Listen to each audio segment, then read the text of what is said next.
వచ్చేటట్టు. ఈ సడన్గా పడిపోయే దానివల్ల ఏమవుతుందంటే మెదడు ముందు పారిపోతుంది. కొన్ని నిమిషాల్లోనే 3 నిమిషాల్లోనే మెదడుకి రక్త సరఫరా ఆక్సిజన్ అందకపోతే మనకు అది చచ్చిపడిపోతుంది అన్నమాట. మనిషి బ్రతికున్నా కూడా ఉపయోగం లేదు.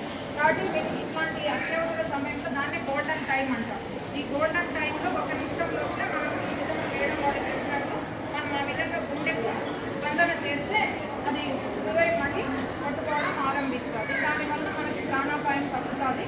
ఆ లోపలే 108కి ఫోన్ చేసి మన వాళ్ళందరి చుట్టుపక్కల ఉన్న వాళ్ళకి నుంచి మనము హాస్పిటల్ తీసుకోబోతే వాళ్ళని కాపాడినట్లు అవుతాం. సో అది అందరికీ తెలియాలని. అర్థమైందా? ఇప్పుడు మీరందరూ కూడా చేయగలుగుతారా? అర్థమైందా? ఎక్కడ గుండెకి ఇక్కడ ఉంటుంది కదా, మెత్త భాగం వస్తుంది కదా అక్కడ. సో మేడం వాళ్ళు ఏం చెప్పినారు, చేతులు ఇక్కడ అరచేయి భాగం ఒక్కటే మనం పట్టుకోవాలా.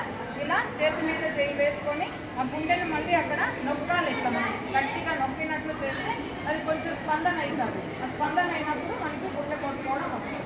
అర్థమైందా? అప్పుడు రక్త సరఫరా ఆగుతుంది. రక్త సరఫరా వెళ్ళిన తర్వాత మెదడుకి చేరుతుంది. అప్పుడు ఆ మనిషి కొంచెం మేల్కొనే అవకాశం ఉంటుంది. ఆ లోపలే మనం 108 ఫోన్ చేస్తే ఆరోగ్యంగా ఉండే అవకాశాలు ఉంటాయి.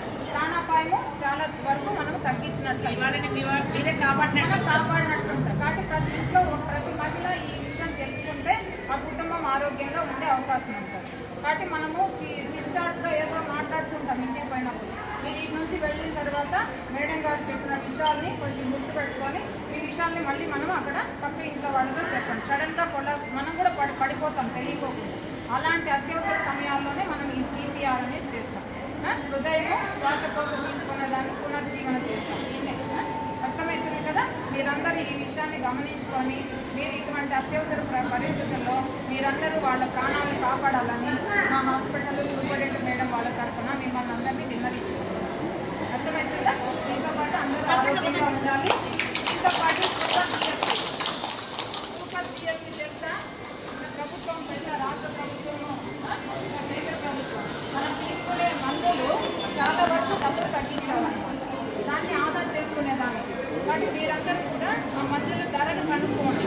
ముందు 100 రూపాయలు దానికి 7 రూపాయలు 12 రూపాయలు ధర తగ్గింది.